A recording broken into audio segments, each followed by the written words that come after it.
ശാന്തി. അവ്യക്ത പരിവാരത്തിലേക്ക് എല്ലാവർക്കും സ്വാഗതം. ഇന്ന് ജനുവരി 18 ബ്രഹ്മബാബയുടെ പുണ്യസ്മൃതി ദിനത്തിൽ അവ്യക്ത ശാന്തിയിലൂടെ ഡബിൾ ലൈറ്റ് ഫരിസ്ത സ്ഥിതിയുടെ അനുഭൂതി ചെയ്യുന്നതിനായുള്ള ഇന്നത്തെ വിഷയമാണ് സർവസ്വവും ബാബയുടേത്. ഇന്നത്തെ അവ്യക്ത സൂചന: സദാ ഇതേ ലക്ഷ്യം ഓർമ്മയുണ്ടാകട്ടെ. എനിക്ക് ബാബയ്ക്ക് സമാനമാകണം. എങ്കിൽ ബാബ ലൈറ്റ് ആയതുപോലെ ഡബിൾ ലൈറ്റ് ആയിരിക്കും. മറ്റുള്ളവരെ നോക്കുന്നു എങ്കിൽ ദുർബലരാകുന്നു. അതിനാൽ ബാബയെ നോക്കൂ, ബാബയെ പിന്തുടരൂ.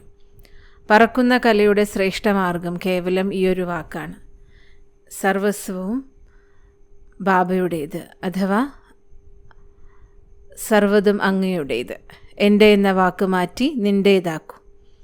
നിൻ്റേതാണ്. അപ്പോൾ ആത്മാവ് ലൈറ്റാണ്.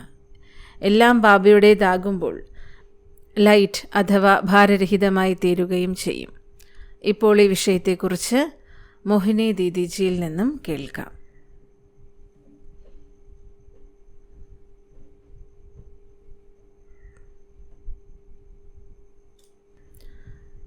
ഓം ശാന്തി.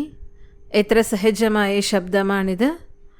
എത്ര സഹജമായ വിധിയിലൂടെയാണ് നമ്മളീ പറയുന്നത് സർവ്വതും അങ്ങയുടേത്.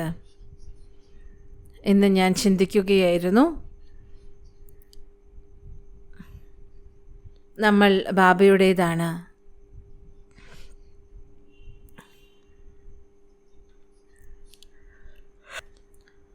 നമ്മൾ ബാബയുടേതാണ് എങ്കിൽ അതിനെ ഉപയോഗിക്കുകയും വേണം. അതായത് മനസ്സ, വാച, കർമ്മണ, ശരീര, മനസ്സ്, ധനം ഇവയിലൂടെ ബാബയുടെ നിർദ്ദേശങ്ങൾ എന്തൊക്കെയാണോ, ബാബയുടെ ശ്രീമതം എന്തൊക്കെയാണോ അത് പ്രകാരമാണോ ഉപയോഗിക്കുന്നത്. ബാബ രത്നങ്ങളല്ലേ നമുക്ക് തരുന്നത്. എനിക്ക് ഓർമ്മയുണ്ട്, ഒരു തവണ പല കഥകളും നമ്മൾ യജ്ഞത്തിൻ്റെ കേട്ടിട്ടുണ്ട്. പക്ഷെ ആരംഭത്തിൽ നമ്മുടെ മുതിർന്ന വരിഷ്ഠ സഹോദരന്മാർ ഒരുപാട് പേരുണ്ടായിരുന്നപ്പോൾ അവർ സമർപ്പണമായിരുന്ന സമയത്ത് സർവ്വതും ബാബയുടേത് അർത്ഥം എന്താണ്? ബാബയ്ക്ക് അല്ലെങ്കിൽ ബാബയിൽ സമർപ്പണമായി എന്നല്ലേ. അവർ സമ്പാദിച്ചു കഴിഞ്ഞാൽ ആ സമ്പാദ്യം മുഴുവനും ബാബയുടെ അടുത്ത് കൊണ്ടുപോയി കൊടുത്തു കഴിഞ്ഞാൽ ബാബ അത് സ്വീകരിക്കുകയില്ല. പകരം ബാബ പറയും, ആ കുട്ടി തൻ്റെ ചെലവിനെല്ലാം ഉപയോഗിച്ചോളൂ, ബാക്കി കയ്യിൽ വയ്ക്കൂ, ബാബ നിർദ്ദേശം നൽകും എവിടേക്ക് അയക്കണം, ഏത് സേവനത്തിന് ഉപയോഗിക്കണം എന്നുള്ളത്. പക്ഷെ ചിലരുണ്ട്, ബാബയുടേതാണ് എന്ന് പറയുകയും ചെയ്യും, തൻ്റെ പക്കൽ എടുത്തു വയ്ക്കുകയും ചെയ്യും. സമർപ്പണം ചെയ്തു അർത്ഥം ട്രസ്റ്റിയായി സംരക്ഷിക്കുകയാണ്. അങ്ങനെ ഒരിക്കൽ ബാബയുടെ വീട് പുതിയതായിട്ട് ആരംഭിക്കുന്ന സമയത്ത് ബാബ ഒരു കുട്ടിക്ക് ഡയറക്ഷൻ കൊടുത്തു. കുട്ടി ഈ ഒരു പൈസ മുഴുവനും ഇന്ന സേവാ കേന്ദ്രം ആരംഭിക്കുന്നതിനായി ഉപയോഗിക്കൂ എന്ന്. അതായത് പുതിയ സേവാ കേന്ദ്രമാണെങ്കിൽ സ്വമേധയ അവിടെയുള്ള ബാബയുടെ മക്കൾ, വിദ്യാർത്ഥികൾ എല്ലാം ചെയ്യാനാവണമെങ്കിൽ, സ്വയം പര്യാപ്തമാവണമെങ്കിൽ കുറച്ച് സമയം എടുക്കുമല്ലോ. അതുവരയ്ക്കും ഈ ചിലവ് അതിന് പൊയ്ക്കോട്ടെ എന്ന് പറയും. അങ്ങനെ ഞങ്ങൾ പുതിയ സേവാകേന്ദ്രം തുടങ്ങിയപ്പോൾ ഞങ്ങൾക്ക് ആവശ്യത്തിനുള്ള പൈസയുടെ ചെക്ക് വന്നു, പണത്തിൻ്റെ. അപ്പോൾ നോക്കൂ, സമയത്തിന് സഹയോഗം ലഭിച്ചല്ലോ. അപ്പോൾ ഞങ്ങളുടെ ഉള്ളിൽ എന്തുണ്ടാവും? ഇതിൻ്റെ ഡബിൾ ഞങ്ങൾക്ക് കൊടുക്കണം. ഇതിലൂടെ മറ്റ് പല സേവാകേന്ദ്രങ്ങളുടെയും സേവനം നടക്കട്ടെ. ബാബയുടെ ഭാഗത്തു നിന്നാണല്ലോ നമുക്ക് പൈസ കിട്ടിയത്, ബാബയാണല്ലോ കൊടുത്തയച്ചത്. അപ്പോൾ എല്ലാവരും അത് സ്വീകരിക്കും. എന്തുകൊണ്ടെന്നാൽ അന്ന് പൈസയുടെ ആവശ്യം ഉണ്ടായിരുന്നു. വേറൊരു സഹോദരൻ ഇതുപോലെ ചെയ്ത ഒരുപാട് പേരുണ്ട്. 50 വർഷങ്ങൾക്ക് മുൻപ് ഇങ്ങനെ ഒരുപാട് പേർ യജ്ഞത്തിന് സഹയോഗം നൽകിയിട്ടുണ്ട്. അതായത് അവരുടെ മനസ്സിൽ സമർപ്പണ ഭാവനയാണുള്ളത്. നല്ല നല്ല വക്കീലന്മാരും അന്നുണ്ടായിരുന്നു. പരിവാരസഹിതം സമർപ്പണമാകണമെന്ന് അവർ ചിന്തിക്കുന്നുണ്ട്. കാരണം ബാബ എപ്പോഴും അങ്ങനെയല്ലേ പറയുന്നത്, പരിവാരം സംരക്ഷിക്കേണ്ടതുണ്ട്, പക്ഷെ എൻ്റേത് എന്ന ഭാവം വയ്ക്കരുത്. അങ്ങനെ 3-4 സഹോദരന്മാരന്നുണ്ടായിരുന്നു ഇതുപോലെ. പക്ഷേ അതിൽ ഒരാൾ എനിക്ക് കുറച്ച് പുറത്തു പോയി എൻ്റെ ബിസിനസ്സിന് കൂടുതൽ ശ്രദ്ധ നൽകേണ്ടതുണ്ടെന്ന് പറഞ്ഞപ്പോൾ ബാബ ഓക്കെ എന്ന് പറഞ്ഞു. ജോലിക്ക് വേണ്ടിയാണ് പോയത്. നല്ല രീതിയിൽ ജോലി ചെയ്യാൻ ആരംഭിച്ചു. വളരെ നല്ല രീതിയിൽ അദ്ദേഹത്തിൻ്റെ ബിസിനസ് പോകാൻ തുടങ്ങി. അപ്പോൾ അദ്ദേഹം ചിന്തിച്ചു, ബാബ എനിക്കെല്ലാം റിട്ടേൺ തരികയാണോ ബാബയുടെ സേവനം ചെയ്തതിന്? എന്തുകൊണ്ടെന്നാൽ ആ വ്യക്തി സെൻറ്ററിലേക്ക് പോകുമായിരുന്നില്ല. അദ്ദേഹത്തിന് ലഭിച്ചിട്ടുള്ള സമ്പാദ്യം എന്തൊക്കെയുണ്ടോ അത് സെൻറ്ററിലേക്ക് അയച്ചു കൊടുത്തിരുന്നു. ആ വ്യക്തി ചിന്തിച്ചത്, ഞാൻ ചെയ്ത സേവനത്തിന് ബാബ എനിക്ക് തിരികെ ഫലം നൽകുകയാണെന്നുള്ളതാണ്.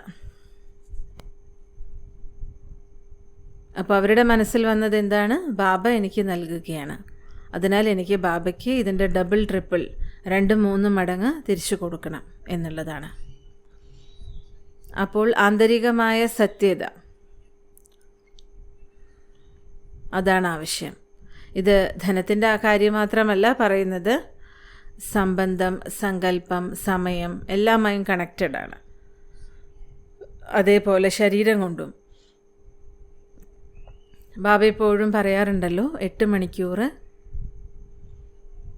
കർമ്മയോഗത്തിൽ വ്യക്തിഗതമായി നമുക്ക് എന്ത് ചെയ്യണമോ, രാവിലെ 4 മണിക്കൂർ, വൈകുന്നേരത്ത് 4 മണിക്കൂർ വ്യക്തിഗത പുരുഷാർത്ഥം ചെയ്യണമെന്ന്. 8 മണിക്കൂർ യോഗം ചെയ്യണം, 8 മണിക്കൂർ നിങ്ങളുടെ ജോലി വ്യവഹാരങ്ങൾ ചെയ്യണം, 8 മണിക്കൂർ ഈശ്വരീയ സേവനം ചെയ്യണം. ഇപ്പോൾ ഏത് ജോബാണെങ്കിലും കുറഞ്ഞത് 8 മണിക്കൂറെങ്കിലും ഏത് ജോലിയും ചെയ്യണമല്ലോ നമുക്ക്. അതിരാവിലെ മുതൽ 8 മണിക്കൂർ ഞാൻ സേവനത്തിന് ഉപയോഗിച്ചു എന്ന് എപ്പോഴും ഞാൻ ശ്രദ്ധിക്കാറുണ്ട്. ഇന്നത്തെ കാലത്ത് കർമ്മയോഗം അങ്ങനെ സാധിക്കില്ല. പക്ഷേ പല കാര്യങ്ങളുടെ പ്ലാനിങ് ചെയ്യുക, പലതിനെയും വ്യവസ്ഥിത രൂപത്തിലാക്കുക, പലതിന് നിർദ്ദേശം നൽകുക, ആർക്കെങ്കിലും സഹയോഗം നൽകുക ആത്മീയ രൂപത്തിൽ. അപ്പോൾ ഞാൻ ചിന്തിക്കാറുണ്ട്, ശ്രദ്ധിക്കാറുണ്ട്, ഞാൻ എത്രത്തോളം ബാബയുടെ ഈശ്വരീയ സേവനത്തിന് വേണ്ടി എത്ര മണിക്കൂർ ഉപയോഗിച്ചു എന്നുള്ളത്. ലക്ഷ്യം എനിക്കുള്ളത് കുറഞ്ഞത് 8 മണിക്കൂർ ചെയ്യണം. ശരീരം കൊണ്ടാണെങ്കിലും മനസ്സുകൊണ്ടാണെങ്കിലും സേവനം നടക്കണം, ഏത് പ്രകാരത്തിലുള്ളതാണെങ്കിലും. ഇനി അടുത്തത് മനസ്സാ സഹയോഗം ആവശ്യമാണ് ചിലർക്ക്. ഇടയ്ക്കിടെ പറഞ്ഞു വരുന്നത്, എൻ്റേത് എന്നുള്ളത് നിൻ്റേത് അഥവാ ബാബയുടേത് എന്നാക്കി മാറ്റും. ഒരിക്കൽ ഒരു സഹോദരി ജാൻകി ദാദിജിയോട് പറഞ്ഞു, ദാദി എൻ്റേതെല്ലാം ബാബയുടേത് തന്നെയാണല്ലോ എന്ന് പറഞ്ഞു. അപ്പോൾ ദാദി ചോദിച്ചു, നീ എത്രയാണ് സെൻറ്ററിൽ മാസം കൊടുക്കുന്നത്? ഞാനൊന്നും കൊടുക്കുന്നില്ല എന്ന് പറഞ്ഞു. അപ്പോൾ എങ്ങനെ ബാബയുടേതായി തീരും സമ്പാദിച്ചത്? അതിനാൽ ആദ്യം ബാബയ്ക്ക് നൽകണം. അത് എത്രയാണെങ്കിലും കുഴപ്പമില്ല, നമ്മളാൽ കഴിയുന്നത്. ആരംഭത്തിൽ ചിലപ്പോൾ 10 രൂപ ഒക്കെ കൊടുത്തവരുണ്ട്. കാരണം ബാബ എപ്പോഴും നമ്മളോട് പറയാറുണ്ടല്ലോ, ഒരു കുടുംബത്തിൽ നിന്നും വരുന്നവരോട് തീർച്ചയായിട്ടും നമ്മൾ ധനം സ്വരൂപിക്കണം. എന്തുകൊണ്ടെന്നാൽ കുട്ടികളും മക്കളുടെയും പാലനയും ചെയ്യണമല്ലോ. അപ്പോൾ ബാബയ്ക്ക് ധനം വേണം എന്നുള്ളതല്ല അതിനർത്ഥം. പക്ഷെ നമ്മളുടെ ഭാഗ്യമാണ് നമ്മൾ ഉണ്ടാക്കുന്നത്. നമ്മൾ ധനത്തിലൂടെ ചെയ്തു കഴിഞ്ഞാൽ നമ്മുടെ പുണ്യകർമ്മം നമുക്ക് ശേഖരിക്കാൻ സാധിക്കും. ധനത്തിലൂടെ ചെയ്താൽ അതിനനുസരിച്ചുള്ള പുണ്യകർമ്മം നമുക്ക് ചെയ്യാൻ സാധിക്കും. അല്ലാതെ ബാബയ്ക്ക് ധനം വേണം എന്നല്ലല്ലോ അതിനർത്ഥം. കർമ്മത്തിൻ്റെ കണക്കുകൾ എന്തായാലും ഉണ്ടാവും. ചിലപ്പോൾ കഴിഞ്ഞ കണക്കുകൾ ഒത്തുതീർപ്പാക്കാനുള്ളതായിരിക്കും. ഒന്ന്, നമ്മളുടെ ചിന്ത വരയ്ക്ക് എല്ലാം ബാബയുടേത് എന്ന് മാത്രം ചിന്തിക്കുക. രണ്ടാമത്, നമ്മളത് കർമ്മത്തിലേക്ക് പ്രത്യക്ഷ രൂപത്തിൽ കൊണ്ടുവരിക. പൂർണ്ണമായും സത്യതയോടെ ബാബയുടെ മേൽ നമ്മൾ സമർപ്പണം ചെയ്യുകയാണെങ്കിൽ, ബാബയിൽ സമർപ്പണമാക്കുകയാണെങ്കിൽ, അത് ഏത് പ്രകാരത്തിലുമായിക്കോട്ടെ അപ്രകാരത്തിലുള്ള റിട്ടേൺ നമുക്ക് തീർച്ചയായിട്ടും ലഭിക്കും. ഇതൊരു നീളമേറിയ ഫിലോസഫിയാണ്. രമേഷ് ഭായിജി നല്ലൊരു പുസ്തകം, പവിത്ര ധനം എന്നുള്ള നല്ലൊരു പുസ്തകം എഴുതിയിട്ടുണ്ട്. ഹിന്ദിയിലുള്ള പുസ്തകം പിന്നീട് ഇംഗ്ലീഷിലേക്ക് തർജ്ജമ ചെയ്തിട്ടുണ്ട്. അതായത് ഇംഗ്ലീഷുകാർക്ക് വേണ്ടി നമ്മളത് ഇംഗ്ലീഷിലേക്ക് തർജ്ജമ ചെയ്തിരുന്നു. എങ്ങനെ പവിത്ര ധനമാക്കാം. ചിലർ ധനം വിൽ ചെയ്യാനായിട്ട് പറയും. അപ്പോൾ രമേഷ് ഭായിജി പറയുമായിരുന്നു, വിൽ ചെയ്യണമെങ്കിൽ അത് ചെയ്ത് കാണിക്കണം, കേവലം പറയുക മാത്രമല്ല. പറഞ്ഞു വരുന്നത് കേവലം പറച്ചിൽ മാത്രമല്ല, പറഞ്ഞിട്ട് സന്തുഷ്ടമായിട്ട് കാര്യമില്ല.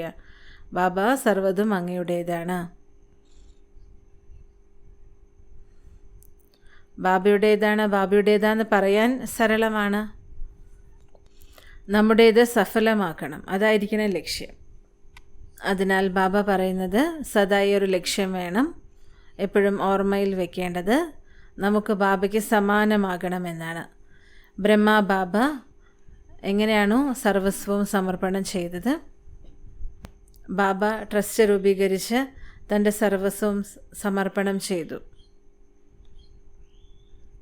അതിനുശേഷം ബാബ ഞാൻ എന്നൊരു വാക്കുപോലും ഉപയോഗിച്ചിട്ടില്ല. എല്ലാം ബാബയുടേതാണ്, ബാബയാണ് ചെയ്യുന്നത്, പരിവാരസഹിതം. അതിനാൽ ബാബയ്ക്ക് സമാനമാകണമെങ്കിൽ ബാബ ലൈറ്റായതുപോലെ ഡബിൾ ലൈറ്റായിരിക്കും. ആന്തരികമായി സൂക്ഷ്മത്തിൽ പോലും ഭാരം ഉണ്ടായിരിക്കുകയില്ല. മറ്റുള്ളവരെ കാണുന്ന സമയത്താണ് നമ്മൾ ദുർബലരാകുന്നത്. താങ്കൾ എന്താണ് ചെയ്യുന്നത്, താങ്കൾ എത്രയാണ് ചെയ്യുന്നത്, അങ്ങനെ മറ്റുള്ളവരെ എന്തിനാണ് നോക്കേണ്ട ആവശ്യം? അച്ഛനെ നോക്കൂ, അച്ഛനെ അനുകരിക്കൂ. പറക്കുന്ന കലയുടെ ശ്രേഷ്ഠമായ ഉപായമാണ് ഒരേ ഒരു വാക്ക്, സർവസ്വവും അങ്ങയുടേത്. എൻ്റേത് എന്നുള്ളത് മാറി നിൻ്റേത് എന്നാക്കി മാറ്റണം. ബാബയുടേതാണ് എങ്കിൽ ആത്മാവ് ലൈറ്റാണ്. സർവസ്വവും ബാബയുടേതാണ് എങ്കിൽ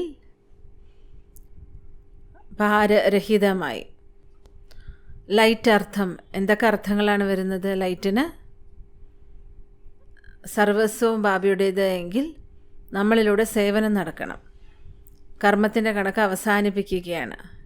തൻ്റെ ജീവിതത്തെ അലൗകികമാക്കി വെക്കണം. അതും ഒരു സേവനം തന്നെയാണ്. എവിടെയെല്ലാം പോകുന്നു തീർച്ചയായിട്ടും നമ്മളുടെ പ്രഭാവം ഉണ്ടാവുക തന്നെ ചെയ്യും.